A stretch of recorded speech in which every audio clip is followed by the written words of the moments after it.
So let's talk about the trade besides the dollar and the rate side specifically. We'll bring in Wall Street's biggest bull for now.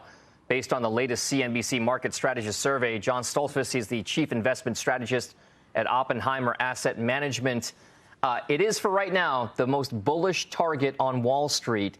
Give us the number and take us through the fundamental reason why. Well, it's only 5,200 from where we are right now. I put it in, what was it? It was at the bottom. It was around in October. You downgraded October. And then because we came in this year with a 4,400 target.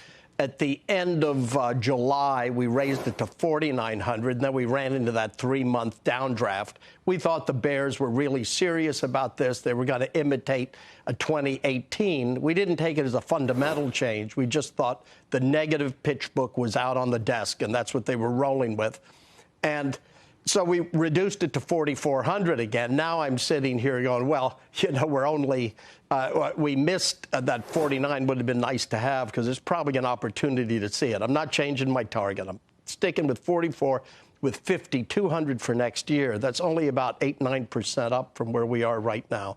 The economy, as you all said, is doing remarkably well. The Fed has been remarkable. Once it got away from being behind the curve, the Fed caught up. The Fed moved ahead. It cut inflation by about half. And in fact, some of the latest numbers, the big figure, they were under 3 on a couple of the key index numbers that they look at. So when you look at it, the consumer is in remarkably good shape based on other cycles. I've been in this business since 1983. So I came in when Paul Volcker was in his second term. So this is the Ben Bernanke legacy Fed is amazing in that it is highly sensitive as to how it applies its mandate of a good economy and full employment, somewhere between 3 and 4% unemployment. And it has been very sensitive. The only time it got really intense was that 475 bips hike last year. And since then, if you look at the whole cycle, it's been, 11 hikes and 4 pauses, or skips, as they call it. So we can't help but think that 5,200 makes sense. We're looking for earnings around 240, about 9% up from where this year is likely to come in at around 230. Our expectations are that it'll still be, our call has remained cyclicals over defensives. We think technology is in good shape in the sense that it is not showing signs of being at a plateau. So even when it becomes richly valued, the next thing you know, you got another development on hand that offers prospects for higher earnings. John, I mean, the rate story matters because it features into models, risk-free rates do. I wonder from your perspective, when you set that price target, how much of this, it's a mix between earnings growth, absolute, how much the money the S&P is going to make, and then the multiple that you attach to it. So how much is earnings growth per se, and then how much is the multiple expansion aspect? Yeah, well, the multiple expansion certainly does play a role in here. We're looking for around 21.7 times forward based on our earnings projection and our target.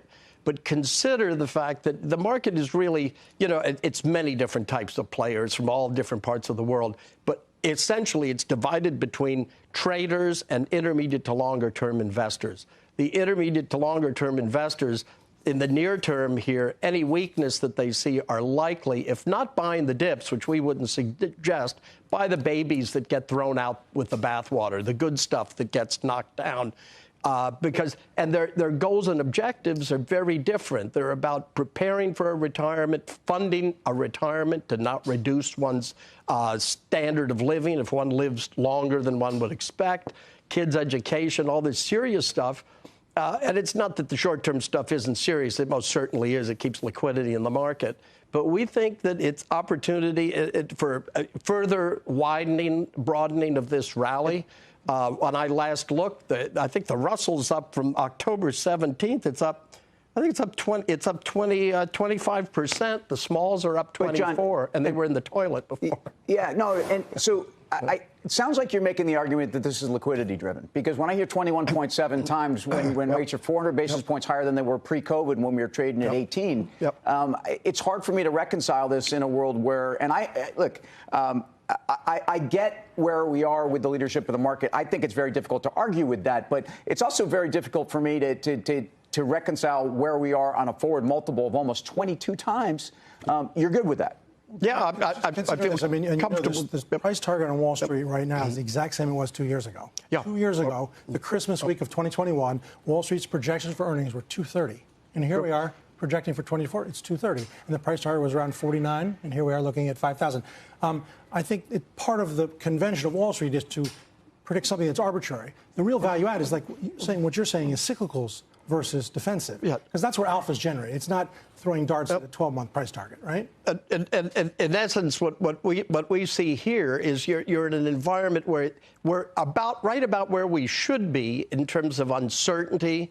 The fact that the yield on the 10-year pulled way back, from 5, where we were 389 or something like today, something like that. Last I looked. My point is, I think that interest rates could probably go. You can see the 10-year market price. The yield is at 4.25, and I think that's livable. It's the end of free money. It's a good thing. It means bond issuers pay for the privilege of borrowing money. Bond buyers get something in return. Diversification is back as a methodology for building portfolios.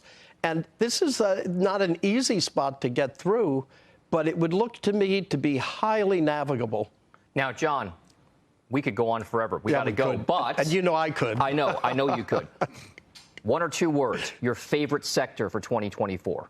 Favorite sector? It has to be split between tech and consumer discretionary.